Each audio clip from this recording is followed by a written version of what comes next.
Anda kini sedang mengikuti berita mingguan siaran secara langsung di Facebook dan YouTube Temerloh TV. Siaran titik tengah Semenanjung. Assalamualaikum, salam keluarga Malaysia dan salam Temerloh titik tengah Semenanjung. Bersama anda Nur Alia Izzati minggu ke-44 membawa anda menyusuri layar berita di daerah Temerloh, Negeri Pahang dan Nasional. Ketua Duli Yang Maha Mulia Pemangku Raja Pahang Tengku Mahkota Tengku Hasanal Ibrahim Alam Shah Ibni As-Sultan Abdullah Riayatuddin Alam Mustafa Bilal Shah berikrar untuk memastikan spesies harimau Malaya terus hidup dan membiak serta tidak pupus di negeri ini. Menteri Besar Pahang Datuk Seri Warosliwa Ismail merasa begitu berbangga atas keprihatinan, kesungguhan dan iltizam Ketua Duli Yang Maha Mulia Tuanku untuk menyelamatkan spesies harimau Malaya yang menjadi simbol kebanggaan rakyat Malaysia selain bersama-sama bertekad memeliharanya. Sesungguhnya berkat kebijaksanaan pemikiran, keprihatinan dan perkenan Ketua Duli Yang Maha Mulia Tuanku jualah, maka ketika ini sudah ditubuhkan sebuah pasukan khas bagi melindungi hidupan liar di negeri ini, iaitu Ranger Hutan Pahang atau Unit Peronda Hidupan Liar Pahang. Unit ini yang dinaungi Ketua Duli Yang Maha Mulia Tuanku sendiri berperanan memantau dan membuat segala penguatkuasaan ke atas segala kesalahan di bawah Akta Hidupan Liar, malah kerajaan negeri bersama-sama Jabatan Perlindungan Hidupan Liar dan Taman Negara Perkhidmatan Negeri Pahang telah menubuhkan Pusat Pemeliharaan Harimau Kebangsaan NPCC di Kuala Gadah Lancang bagi memastikan habitat semua spesies harimau di negeri dan negara ini terus dilindungi daripada sebarang kegiatan yang melanggar undang-undang, khususnya aktiviti pemburuan dan penerokaan hutan. Yang Berhormat Menteri Besar Pahang Datuk Seri Warosliwa Ismail pada 5 Jun telah turun padang menyerahkan bantuan sumbangan sebanyak RM300 kepada setiap keluarga di janda baik. Menurut beliau, semua mangsa terbabit sebelum ini telah pun menerima bantuan sumbangan awal banjir sebanyak RM500 daripada Kerajaan Persekutuan dan RM200 daripada Kerajaan Negeri. Kita bagi hari ni setiap masa banjir, hari ni kita bagi 300. Sebelum ni kita dah bagi 200. Dan Kerajaan Persekutuan bagi 500. Maknanya seorang mendapat 1,000 lah. Ya. Ini sebagai tanda prihatin Kerajaan Negeri dan Persekutuan. Dan di samping itu bantuan-bantuan daripada agensi seperti Jabatan Kebajikan Masyarakat telah pun mereka Seramai 160 orang telah menerima bantuan kali ini dan mereka semua kelihatan gembira dan teruja kerana Yang Amat Berhormat Menteri Besar turun dan serah sendiri bantuan terus kepada mereka. Gembira, memang gembira. Saya sedih sebab dalam masa yang sama. Dalam masa yang sama saya gembira lah. Gembira dan sedih sebab kerajaan negeri memang ada bagi sumbangan support kepada mangsa-mangsa kedai. Ribuan terima kasih daripada Menteri Besar Pahang kerana memberikan sumbangan kepada saya dan juga rakan-rakan saya yang terkesan banjir. Terima kasih MB. Terima kasih MB. Sudah tak lagi. Kerajaan Pahang komited mengatasi isu jerebu melalui Pelan Tindakan Pembakaran Terbuka Kebangsaan PTPTK dengan menguji semula prosedur tentang operasi melaksanakan program mencegah kebakaran tanah gambut dan bukan tanah gambut. Esko Pelancongan Kebudayaan Alam Sekitar, Peladangan dan Komuniti Negeri Pahang Yang Berhormat Datuk Seri Muhammad Syaukat Samsudin berkata, tanggungjawab untuk memelihara dan memelihara alam sekitar bukan sahaja terletak sepenuhnya kepada kerajaan menerusi Jabatan Alam Sekitar, tetapi semua pihak perlu memainkan peranan masing-masing. Kata beliau, adalah menjadi harapan saya agar semua pihak untuk meneruskan usaha-usaha baik yang telah dijalankan oleh pihak kerajaan di dalam usaha memelihara dan memelihara alam sekitar.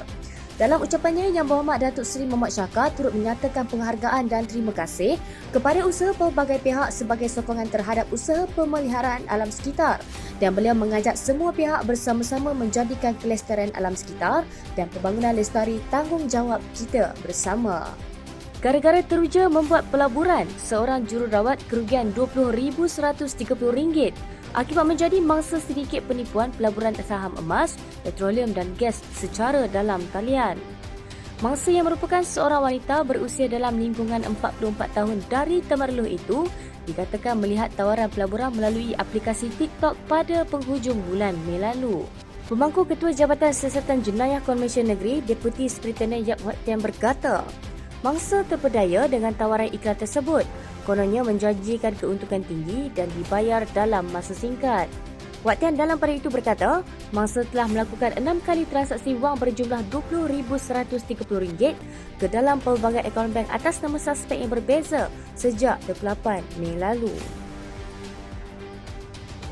Ada lancang Yang Berhormat Datuk Seri Muhammad Syakar Samsudin pada tengah malam 10 Jun 2022 telah turun membantu mangsa kemalangan yang melibatkan sebuah motosikal dan lori.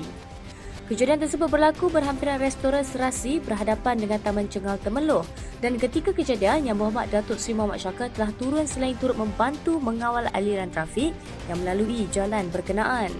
Menerusi hantaran di Facebook, beliau berharap mangsa yang terlibat tidak mengalami kecederaan serius dan segera diberikan kesembuhan.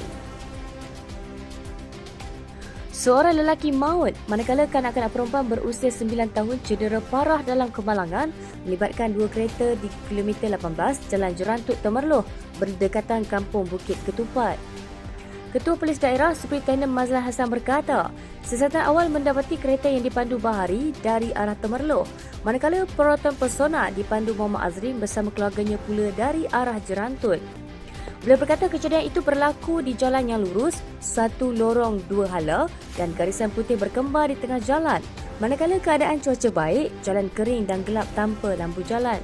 Katanya kedua buah kereta itu remuk teruk di bahagian hadapan, sementara kes kemalangan itu disiasat di bawah Seksyen 41-1 Akta Pengangkutan Jalan 1987. Mazlan selanjutnya meminta pengguna jalan raya sentiasa berhati-hati dan berhemah semasa memandu, terutama ketika pemanduan pada waktu malam. Dan Barisan Nasional Temerloh sentiasa berada dalam siap siaga untuk menghadapi pilihan raya umum dengan penglibatan menyeluruh jentera setiap peringkat. Penyelaras Barisan Nasional Temerloh yang juga Ketua UMNO bahagian Temerloh, Datuk Seri Muhammad Syakar Samsudin berkata, jentera pelbagai peringkat alhamdulillah telah berada dalam suasana yang cukup baik dan mood yang tinggi. Malah beliau turut berkongsi pelancaran dry run bagi Dewan Undangan Negeri Dun Lancang dan Dun Mentakap pada Sabtu lalu yang disertai jentera setempat. Beliau yang juga adu lancang turut berkata, kesiapsiagaan cukup penting dalam usaha melancarkan lagi gerak kerja apabila berlangsungnya pilihan raya umum kelak.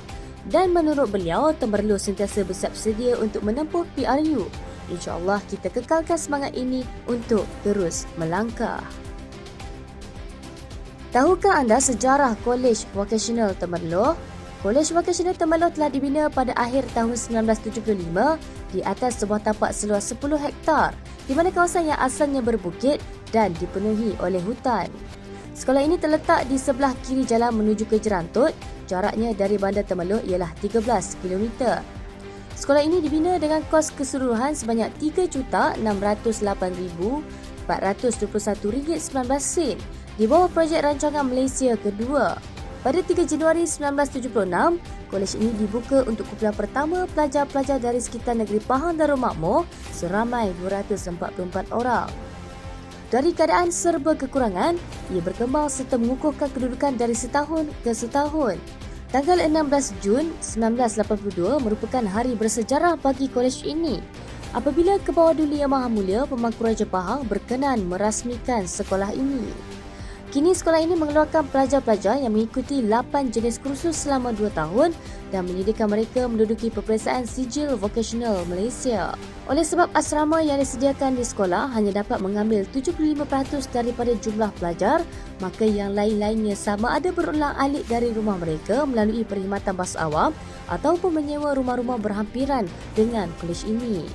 Kolej ini dahulunya diletakkan di bawah pentadbiran Bahagian Pelajaran Teknik dan Vokasional Kementerian Pelajaran Malaysia dan sekarang ditukar nama Kementerian Pendidikan Malaysia. Di bawah pengurusan Jabatan Pendidikan Teknikal dan purata pelajar di sekolah ini adalah 500 orang. Skuad Silat Pahang meletakkan sasaran 5 pingat emas pada Tamasya Sukan Malaysia Sukma pada September ini. Selain akui, ia realistik untuk dicapai pesilat negeri itu.